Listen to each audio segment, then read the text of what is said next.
the Dirac delta function,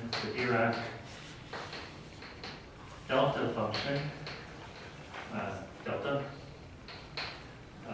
to be the function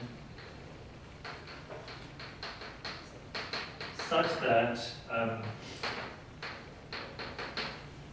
the function is 0 for all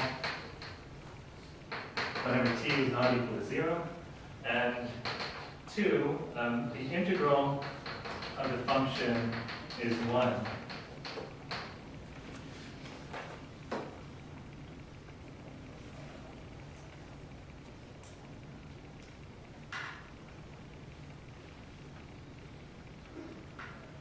Harry? Does that mean it's t that is equal to 1 at 0?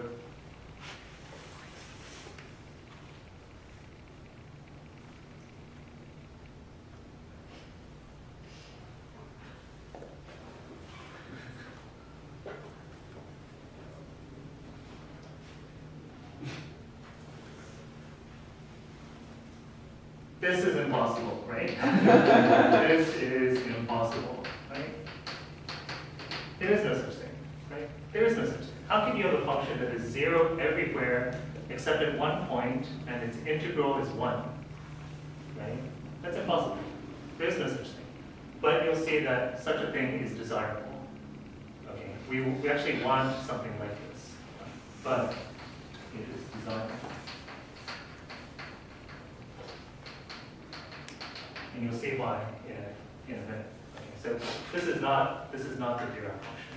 This is not the Dirac delta function. In fact, there is no function that behaves in this way.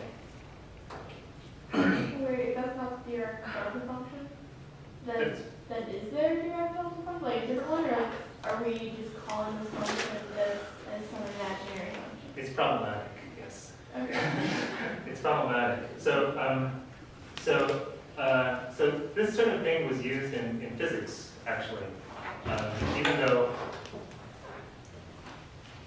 this sort of thing was used in physics, even though such a thing, there is no specific function with this property. Okay, and it sort of led to the definition of something called a generalized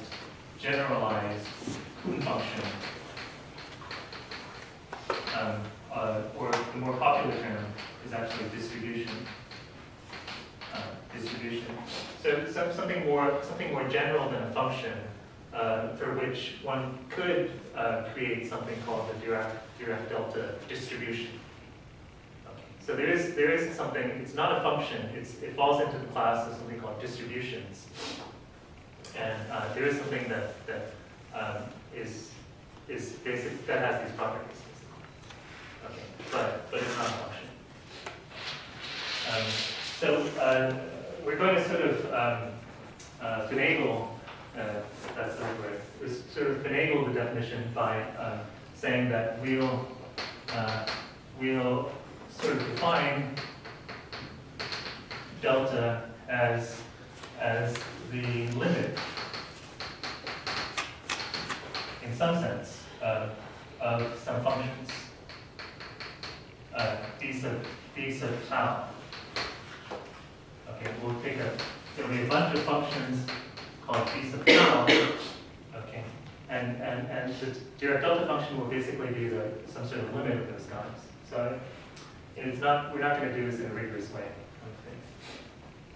Okay, so for our d sub tau are going to be functions. They will be real functions. These guys. They'll be defined as 1 over 2 tau. When t is between negative tau and tau, and finally 0 when t is outside. Otherwise, so 0 is 1 over 2 tau inside that interval, right? Between, right? So like if tau is a half, right? Then between negative a half and positive a half, then our value is 4.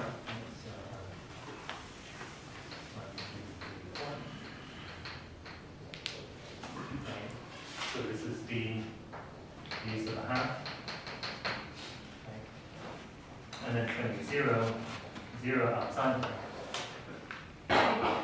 And you see by the way it's defined that the integral of this guy is always 1, right? Because, 2t times 1 over 2t is always 1. The integral, the area under this thing is always going to be 1. And so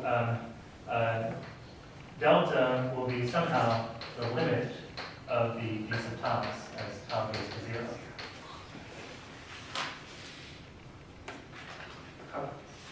What's the 0 over W?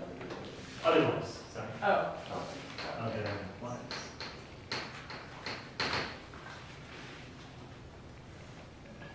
Okay. So, for this graph, the x-axis is t, and the y-axis is. It's the output, right? Whatever. So it's the output. Oh, but It's b of t. oh, and t is just a number in tau, or I mean tau is a number in t. Yes. Okay. Tau is some number bigger than 0. Okay. Okay. So you've got a family of functions. The family is for every positive number, you've got a d sub tau. For every positive number tau, you've got a d sub tau. Okay. And then, right, here's d a half. Right, d1, what would d1 look like? Well, it's going to be between 1 and negative 1, right? And it would have a height of a half, right? Here's d a half, looks like this, right? D a third, right? It looks like, look like this, right? And you see that as the taus get smaller to 0, then the function's support becomes smaller and smaller. Where the function is non-zero, it becomes smaller and smaller, and but the integral is always 1, right? And so in some way, and this doesn't really make sense, what do we mean by the limit of these functions? We don't mean the pointwise limit, but in some way, and really we mean the distribution way. These guys approach something that we're going to call the Dirac delta function. Yeah. Could we somehow switch the x and the y axis and we would have an integral of the limit approaching infinity? Is there some way to manipulate it like that? Because if we rotate our graph like 90 degrees or something, then that seems like we could somehow enable it to a limit from 0 to infinity. Yes, but you still have the trouble of what happens in the limit, right? As tau goes to 0, or as your y values go off to infinity, well, what's going to happen to the x values? Do they go to 0? Right? I'm sorry, the other way. As your x go, well, yeah, right. So you still have the same problem even if you change.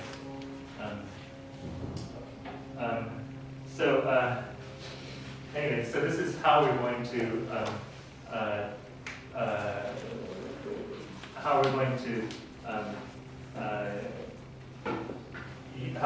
use the Dirac delta function. Let me give you an example. So, for example, if we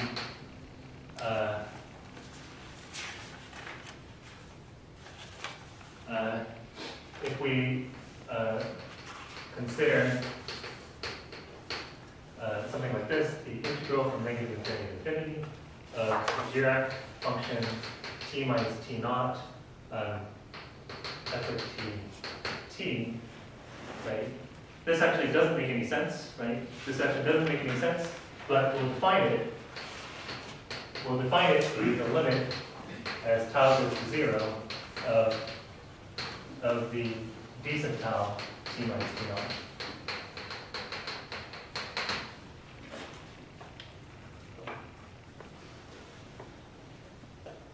And this is actually the right way to do it.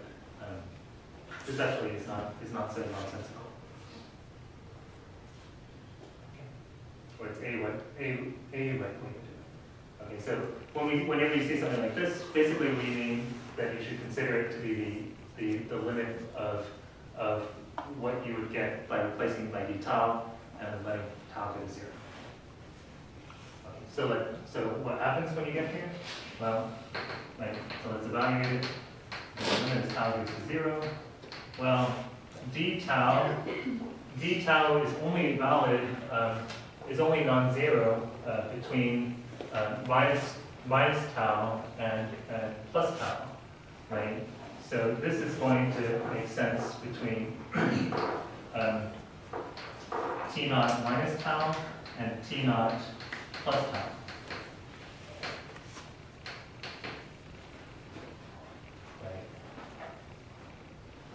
Right. This only has values when T minus T naught is between minus tau and positive tau. Right? And so T has to be between T naught minus tau and T naught plus tau.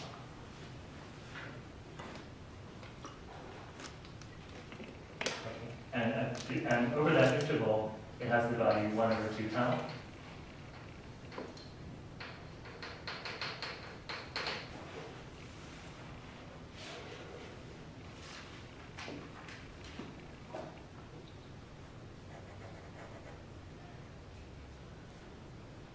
Okay. Some of you are looking a little confused, so let me make that clear. Okay. T minus T naught has to be between tau and minus tau, right? So T has to be between tau minus T naught minus tau and T naught plus tau. Why does T minus T naught have to be between negative tau?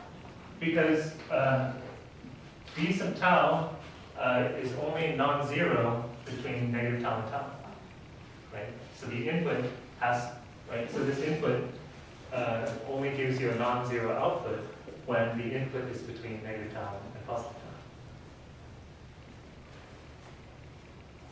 So are we ignoring everything else, like not within those bounds because we know it's 0? Yeah, it's zero. Okay. It's zero. D sub tau is 0 everywhere else. So So we we can. know that we the can interval would be 0, so. that's it. We can chop off the integral. We don't need to go to negative infinity, positive infinity. D sub tau is D sub tau is 0 outside of these bounds.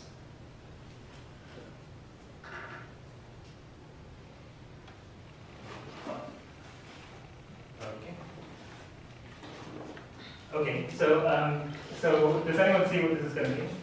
Let's say that f is continuous. Let's say f is continuous. What happens when you do this sort of thing? You limit of 1 over 2 tau of f of t dt between t minus tau, t naught minus tau, and t naught plus tau.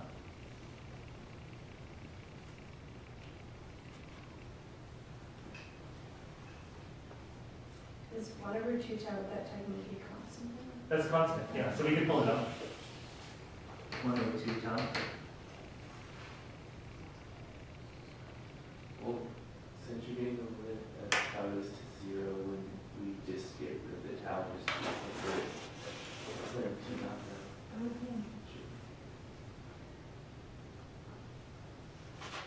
Can we put 1 in there at some point? To... So look at this thing. You're integrating f over t naught minus t. You're integrating, so here's t naught. You're looking at t naught minus tau, t naught plus tau. Right? You have some function f. Right? You're integrating it over that interval. Right? And you're dividing by 2 tau. What's 2 tau? 2 tau is the length of the base, right? The length of the interval. So this is the average, right? This is the average of the function over that, the average height of the function over that interval. And you're taking this area and dividing by the length of the base, right? You get the average height. You get the average height, right? And so as tau goes to 0, well, you're doing it over smaller and smaller intervals, and you end up with just the height at that point, right? And you get f t naught.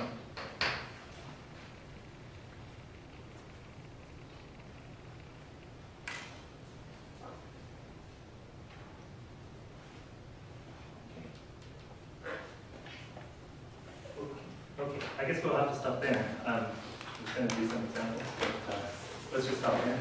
So the exam next Wednesday will cover up through today's material. So,